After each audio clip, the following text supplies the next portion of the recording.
ప్రభునందు సోదరి సోదరులారా, కూడి వచ్చిన మీ అందరికీ ప్రభు అయిన యేసుక్రీస్తు నామంలో వందనాలు తెలియజేయచ్చు ఉన్నాను.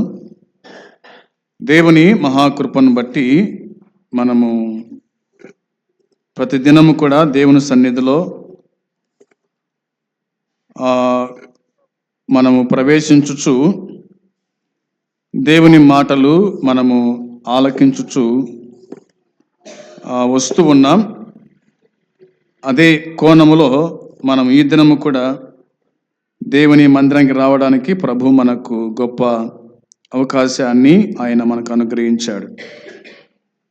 మన అనుదిన వాక్య ధ్యానము ఎబ్రీలకు రాసిన పత్రిక 11వ అధ్యాయము. ఎబ్రీలకు రాసిన పత్రిక 11వ అధ్యాయము 16వ వచనం చదువుదాం. 16వ వచనం చూడండి. అయితే వారు మరీ శ్రేష్టమైన దేశమును అనగా పరలోక సంబంధమైన దేశమును కోరుచున్నారు. అందుచేత తాను వారి దేవుడనని అనిపించుకొనుటకు దేవుడు వారిని గూర్చి సిగ్గుపడడు. ఏలయనగా ఆయన వారి కొరకు ఒక పట్టణమును సిద్ధపరచుచున్నాడు.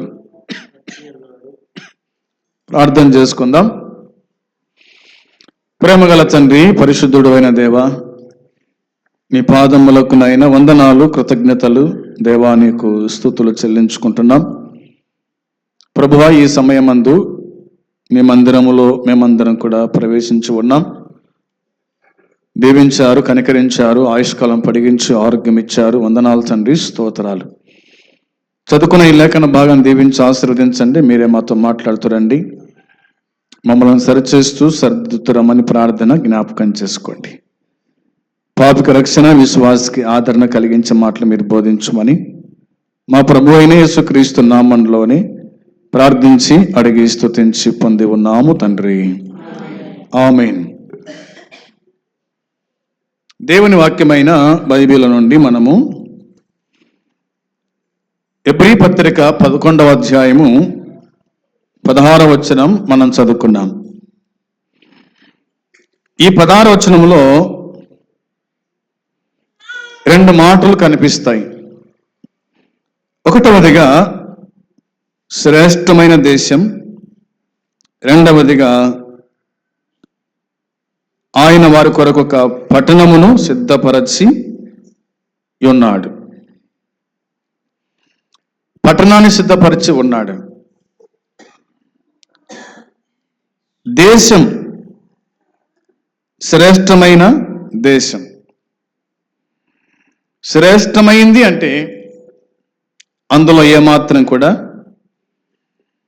కల్మషము లేదు అని మనకు అర్థమవుతూ ఉంది. ఏమిటి ఆ దేశం? ఏమిటి ఆ దేశం అంటే అబ్రహాము ఎదురు చూసిన దేశం, లేదా అబ్రహాము తిరిగిన ప్రాంతాలు. దేవుడు నీ సంతానానికి ఈ దేశం ఇస్తానని చేయెత్తి ఆశీర్వదించి వాగ్దానం చేసినటువంటి దేశం. ఆ దేశం గురించి దేవుని వాక్యమైన బైబిల్లో మనం చూస్తాం. చూడండి, మనం చదువుకున్న ఈ లేఖన భాగంలో మనం ఆలోచన చేయగా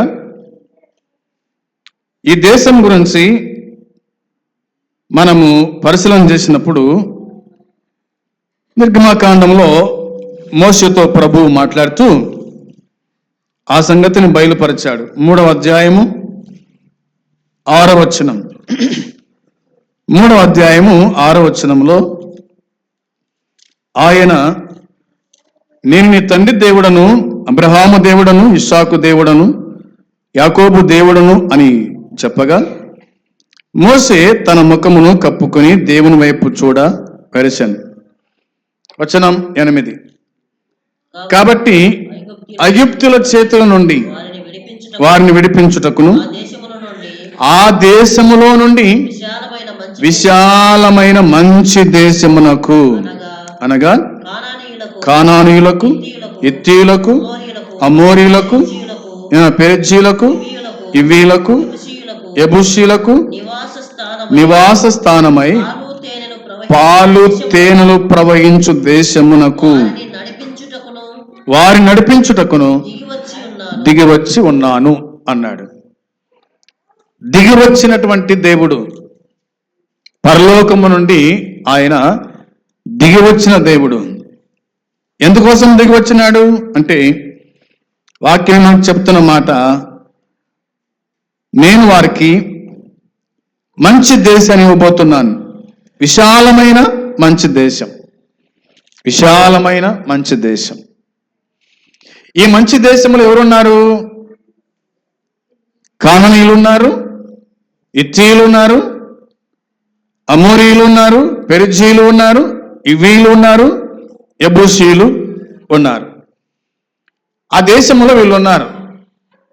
కాబట్టి ఆ దేశాన్ని మీకు ఇస్తాను, అది విశాలమైన మంచి దేశం, ఆ దేశాన్ని తీసుకుని వెళ్తాను అని దేవుడైన యెహోవా మోషేకు చెప్పినట్టుగా మనకు అర్థమవుతూ ఉంది. ఇంకేమన్నాడు చూడండి, అది పాలు తేనెలు ప్రవహించు దేశము అంట. ఏ దేశం అంట అది? పాలు తేనెలు ప్రవహించు దేశం. అంటే ఏమైనా కాలువలై పారుతాయా? కాదు. కానీ ఇలా వాక్యానకర్తలు ఇలా రాశారు. అదేమిటంటే, ఇది వ్యవసాయక సమృద్ధికి సాదృశ్యంగా చెప్పిన మాట అని మాట ఉంది. అంటే తేనెతీగలు ఉన్నటువంటి దేశం అని, అది ద్రాక్షలు ఖర్జూరాలను కూడా ఇది పండించేటువంటి దేశము అనే మాట కనిపిస్తూ ఉంది. కాబట్టి ఆ దేశంలో ఇవన్నీ పండుతాయి అనేది దీనికి అర్థంగా మనము చూడగలుగుతున్నాం. ఇవి తయారు చేసుకోవచ్చు, ఇవి పండించవచ్చు అనే మాట మనము జ్ఞాపకం చేసుకోవాలి. ఇది దేవుడు ఎవరికి ఇచ్చినాడు అంటే, అబ్రహాముకి ఇచ్చాడు, అబ్రహాము సంతతికి. అబ్రహాము నుండి ఇస్సాకు, ఇస్సాకు నుంచి యాకోబు, యాకోబు యొక్క 12 మంది కుమారులకు, వారి సంతానమునకు ఈ మంచి దేశం, ఈ విశాలమైన దేశం ఆయన ఇచ్చినట్టుగా దేవుని వాక్యం మనకు జ్ఞాపకము చేస్తూ ఉంది. దీని గురించి మనము అనేక సంగతులను మనం చెప్పుకోవచ్చు. ఈ దేశం గురించే యోసేపు కూడా మాట్లాడినాడు. యోసేపు విధంగా మాట్లాడినాడు. చూడండి, ఆదికాండం 50వ అధ్యాయంలో మనం చదవగలుగుతాం. 24వ వచనం చూడండి ఒకసారి. ఆదికాండం 50వ అధ్యాయము 24వ వచనంలో, యోసేపు తన సహోదరులను చూచి, నేను చనిపోవచ్చు ఉన్నాను, దేవుడు నిశ్చయముగా మిమ్మల్ని చూడవచ్చి ఈ దేశముల నుండి తాను అబ్రహాము, ఇస్సాకు, యాకోబులతో ప్రమాణము చేసి ఇచ్చిన దేశమునకు మిమ్మల్ని తీసుకొని పోనని చెప్పాను అనే మాట ఉంది. మిమ్మల్ని తీసుకొని పోతాడు. ఎవరు? దేవుడు అనే మాట ఉంది. దేవుడు కదా. నేను చనిపోతున్నాను, మీరు బతుకున్నారు కాబట్టి దేవుడు నిశ్చయముగా మిమ్మల్ని చూడవస్తాడు. ముందు చూస్తాడు, తర్వాత మిమ్మల్ని విడిపిస్తాడు, తర్వాత మిమ్మల్ని నడిపిస్తాడు గుడుక అని చెప్పాడు. ముందు ఆయన చూచేవాడు, ఆయన విడిపించేవాడు, ఆయన నడిపించేటువంటి వాడు. ఎక్కడి నుంచి ఎక్కడికి? ఐగుప్తు దేశం నుండి కానాను దేశానికి ఆయన నడిపించే దేవుడు అనేది ఈ వచ్చిన భాగాలు మన జ్ఞాపకం చేస్తున్నాయి. ఆ కానాన్ దేశంలో ఏమేమి పండుతాయి చూడండి ఒకసారి. ఆ కానాన్ దేశంలో, ఆ మంచి దేశంలో ఏం పంట పండుతుంది అనేది కూడా మనం ఆలోచన చేస్తే, ఇలా రాయబడిన బైబిల్లో సంఖ్యాకాండం 13వ అధ్యాయము, సంఖ్యాకాండం 13వ అధ్యాయాన్ని మనం పరిశీలన చేయగా చూడండి, 13వ అధ్యాయము 27వ వచనం చూడాలి. వారు అతనికి తెలియపరిచినది ఏమనగా, నీవు మమ్మను పంపిన దేశమునకు వెళ్ళితిమి. అది పాలు తేనెలు ప్రవహించు దేశమే, దాని పండ్లు ఇవి. అయితే ఆ దేశములో నివసించు జనులు బలవంతులు, వారి పట్టణములు ప్రాకారము గలవి, అవి మిక్కిలి గొప్పవి. అక్కడ అనాకీలను చూచితిమి. అమాలేకీలు దక్షిణ దేశంలో నివసిస్తున్నారు. హిత్తీలు, యెబూసీలు, అమోరీలు కొండ దేశంలో నివసించుతున్నారు. కానానీయులు సముద్రమునొద్దను యొర్దాను నది ప్రాంతములలో నివసించున్నారని చెప్పిరి అన్నమాట ఉంది. ఎక్కడెక్కడ నివసిస్తున్నారు వీళ్ళంతా కూడా? అంటే వీరికంటే ముందు ఎవరున్నారు? కనాన్ దేశంలో, ఆ ప్రాంతంలో అంటే వీళ్ళంతా కూడా ఉన్నారు. కొండలు లోయలు గల దేశం, అది మంచి దేశం, మంచి ప్రదేశం. అక్కడ ఇవన్నీ పండుతాయి అని చెప్పారు. ఏం పండుతాయి అంట ఆ దేశంలో? అవునా?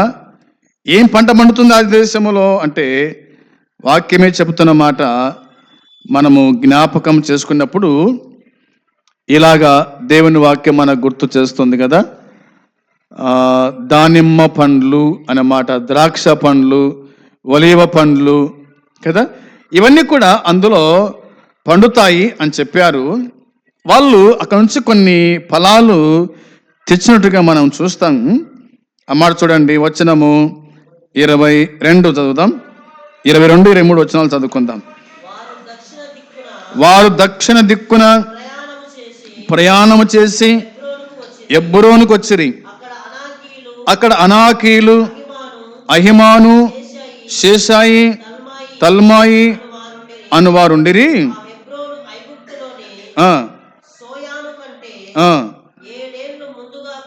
కట్టబడింది. వచ్చి అక్కడ ఒక గిల్గాల ద్రాక్ష చెట్టు యొక్క కొమ్మను కోసి దండతో ఇద్దరు మోసిరి. మరియు దానిమ్మ పండ్లు, అంజూర పండ్లను తెచ్చిరి అన్నమాట ఉంది. చాలండి. ఇక్కడ ఈ పండ్లు ఉంటాయి.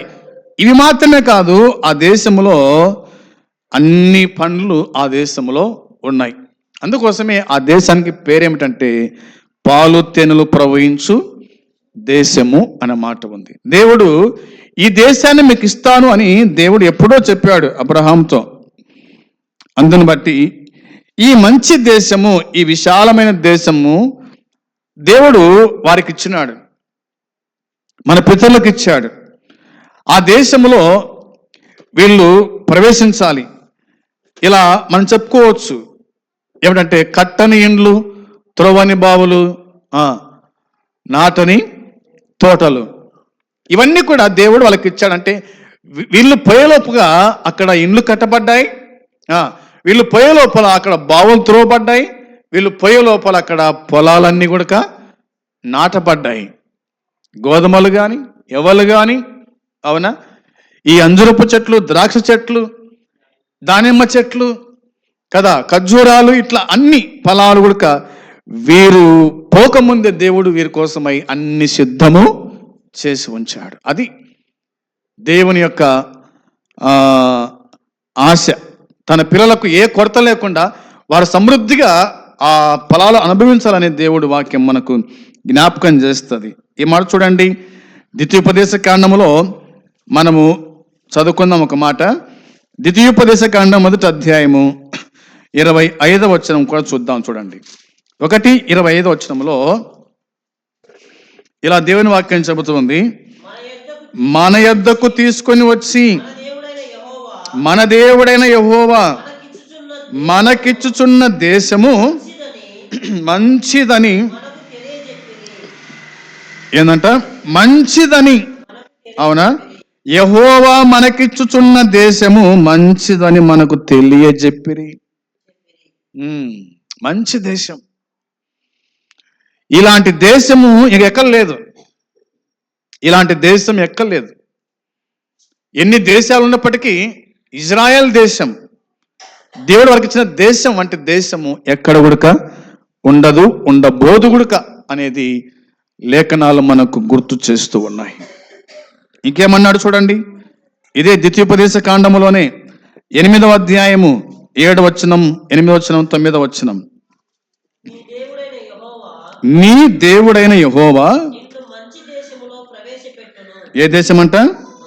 మంచి దేశములో ప్రవేశపెట్టును, అది నీటి వాగులను లోయలలో నుండి కొండలలో నుండి పారు ఊటలను అగాధ జలములను గల దేశం.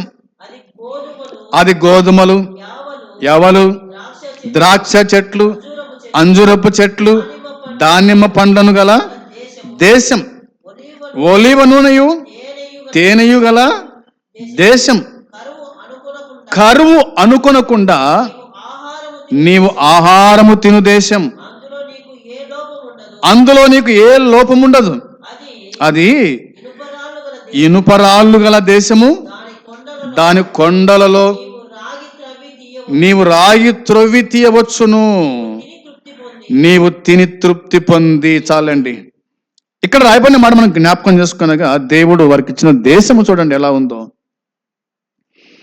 మంచి దేశం అన్నాడు. నీ దేవుడైన యెహోవా నిన్ను మంచి దేశంలో ప్రవేశపెడతాడు, మంచి దేశంలో ప్రవేశపెడతాడు. అది నీటి వాగులు గల దేశం అంట, కొండలు లోయలు గల దేశం అంట, నీరు పారే దేశం, నీటి కొరత లేదు. అది గోధుమలు, యవలు, ద్రాక్ష చెట్లు, అంజురపు చెట్లు, దానిమ్మ పండు గల దేశం, ఒలివ నూనె తేనెయు గల దేశం అంట. ఈ మంచి దేశాన్ని దేవుడు వాళ్ళకి ఇచ్చాడు. కరువు అనుకోకుండా నీవు ఆహారము తిను దేశం అంట. అక్కడ కరువేముండదు, ఇక్కడ మన కరువు ఉంది.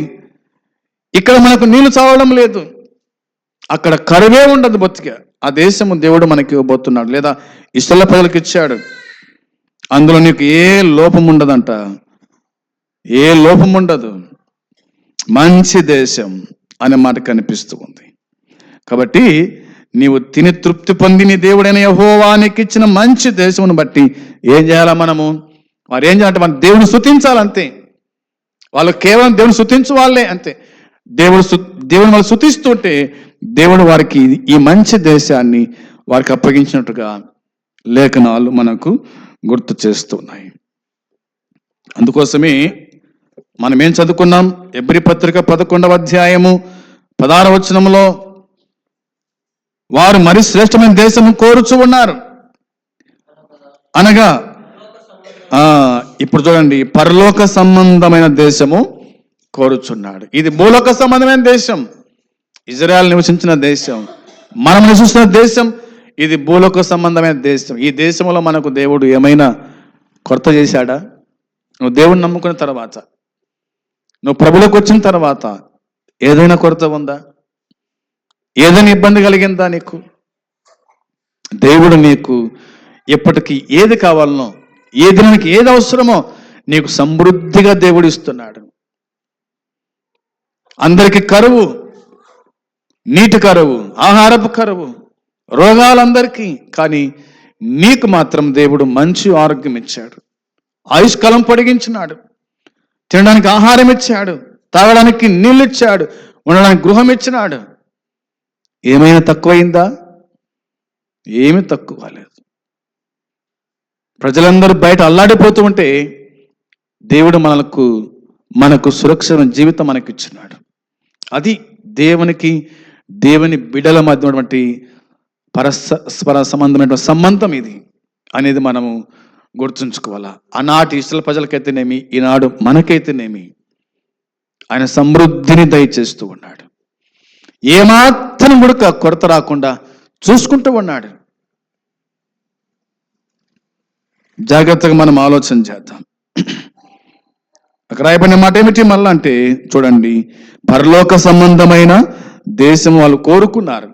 ఇంత మంచి దేశం ఇచ్చినప్పటికీ మరొక దేశం ఉంది మనకు అని వాళ్ళు ఆలోచన చేశారు. అదేమిటంటే పర సంబంధమైన దేశం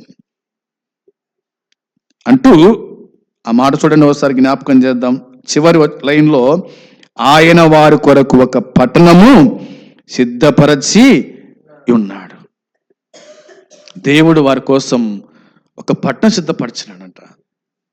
మనం చదువుతాం కదా, యోహాను సువార్త 14:3 నా తండ్రి ఇంట అనేక నివాసములు కలవు, లేనిలా మీతో చెప్పుదును కదా. ఈ మాట జ్ఞాపకం చేసుకోవచ్చు. మంచి దేశం, స్థిరమైన దేశం, పట్టణం దేవుడు వారి కోసమై, మన కోసమై ఆయన సిద్ధం చేసినట్టుగా దేవుని వాక్యం మనకు గుర్తు చేస్తూ ఉంది.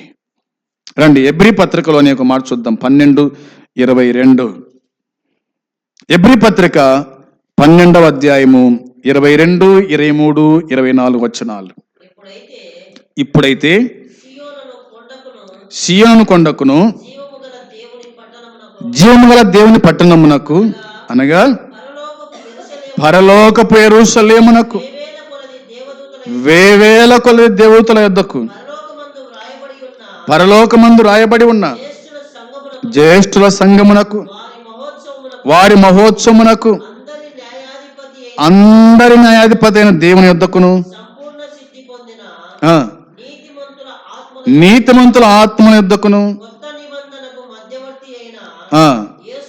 యేసునొద్దకును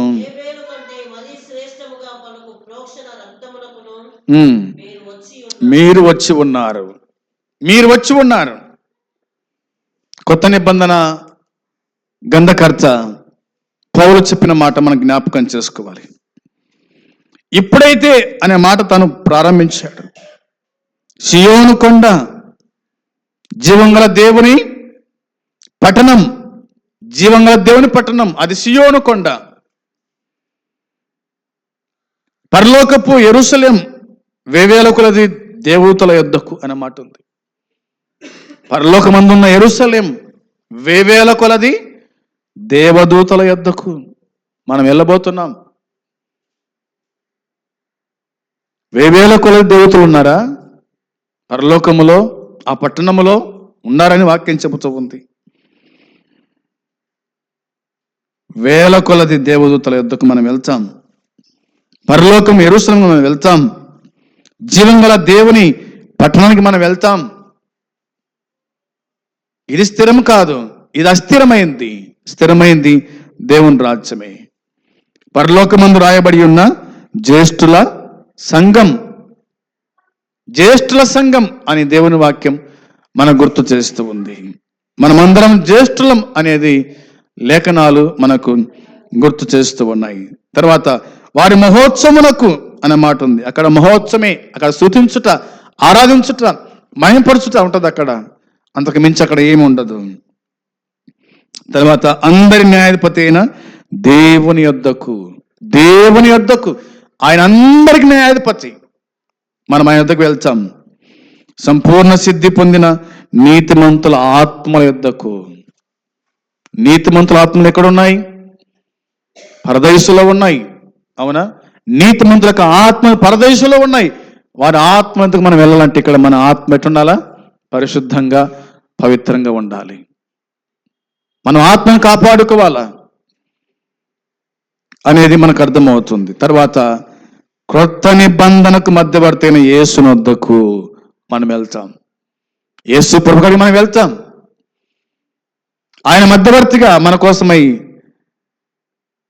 ఆయన ప్రాణం పెట్టి తిరిగి లేచాడు అనే మాట కనిపిస్తూ ఉంది. తర్వాత మరి శ్రేష్టమైన, లేదా ఏబేలు కంటే మరి శ్రేష్టముగా పలుకు ప్రోక్షణ రక్తమునకును మీరు వచ్చి ఉన్నారన్నమాట ఉంది. ఇవన్నీ కూడా మనకు జ్ఞాపకం చేసినదంటే మనం వెళ్తాము, మన దేశానికి మనం వెళ్ళిపోతాం. నిన్ననే ఒక సహోదరి ఇలా నాతో చెప్పిన మాట ఏంటంటే, మా మామగారు మన ఇంటికి పోదాం అని అంటున్నాడంట. మన ఇంటికి పోదాం అంటున్నాడు. అంటే తాను కొంతకాలం ప్రార్థనకు వచ్చాడు, ఇప్పుడు తాను మంచంలో ఉన్నాడు. తాను పలికిన మాట ఇది, మన ఇంటికి పోదాము అంటున్నాడు. అంటే తన ఇల్లు ఇది కాదని, తన దేశం ఇది కాదని, తన ఊరు ఇది కాదని, పరలోకమే ఆయన ఇంట్లో అన్న సంగతి తన జ్ఞాపకం చేస్తూ వచ్చినట్టుగా దేవుని వాక్యం గుర్తు చేస్తూ ఉంది. ఇది మనం గుర్తుంచుకునే వారిగా ఉండాలి. ఇంకా బైబిల్లో మనము జ్ఞాపకం చేసుకొనగా దేవుని వాక్యం మనకి ఇలా చూపిస్తూ ఉంది. 13-14 చూడండి. ఎబ్రీ పత్రిక 13-14లో మనం చదివినప్పుడు నిలవరమైన పట్టణం మనకి ఇక్కడ లేదు, కానీ ఉండబోచున్న దానికోసము ఎదురు చూస్తున్నాం. అర్థమైంది కదా ఈ మాట? నిలవరమైన పట్టణం ఇక్కడ మనకు లేదు, కానీ ఉండబోచున్న దానికోసం ఏం చేయాలంట? ఎదురు చూడాలి. మనం ఎక్కడ ఉండబోతున్నామో దానికోసం మనం ఎదురు చూసేవారుగా ఉండాలి.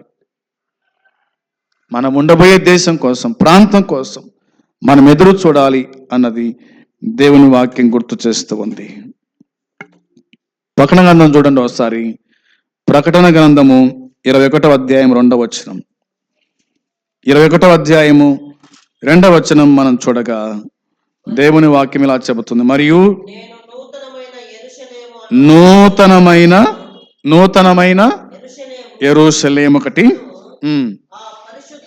పరిశుద్ధ పట్టణం, తన భర్త కొరకు అలంకరింపబడిన పెళ్లి కుమార్తె వలె సిద్ధపడి పరలోకమందున్న దేవుని యొద్ద నుండి చూచితిని. చాలు. ఇక్కడ రాయబడిన మాట చూడగా, నేను నూతనమైన యెరూషలేము. రెండవది ఆ పరిశుద్ధ పట్టణము అనే మాట వ్రాయబడింది. తర్వాత తన భర్త కొరకు అలంకరింపబడిన పెళ్లి కుమార్తె వలె సిద్ధపడి అనే మాట ఉంది. సిద్ధపడి అన్నమాట. కాబట్టి దేవుని పిల్లమైన మనము సిద్ధపడాలి. ఎవరి కోసం సిద్ధపడాలి అంటే పెళ్లి కుమారుని నిమిత్తమై మనము సిద్ధపడేవారిగా ఉండాలని ఈ వచనం జ్ఞాపకం చేస్తుంది. వచనం 10 చూడండి. 21వ అధ్యాయం 10వ వచనంలో కూడా రాయబడిన మాట, ఆత్మవశుడనై ఉన్న నన్ను ఎత్తైన గొప్ప పర్వతం మీదకి కొనిపోయి యెరూషలేము అను పరిశుద్ధ పట్టణము దేవుని మహిమ గలదై పరలోకమందున్న దేవుని యొద్ద నుండి దిగి వచ్చుట నాకు చూపెను అనే మాట ఉంది. ఇది కూడా మనం జ్ఞాపకం చేసుకోవాలి. ఏమిటంట? నన్ను ఎత్తైన గొప్ప పర్వతం మీద తీసుకొని పోయాడంట. యెరూషలేమును పరిశుద్ధ పట్టణం దేవుని మహిమ గలదై పరలోకమందున్న దేవుని యొద్ద నుండి దిగి వచ్చుట చూపాను. పరిశుద్ధ పట్టణం అనేది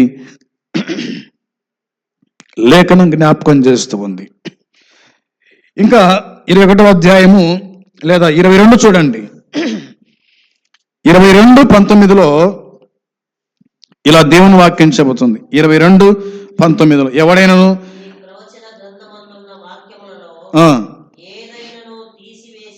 తీసివేసిన ఎడల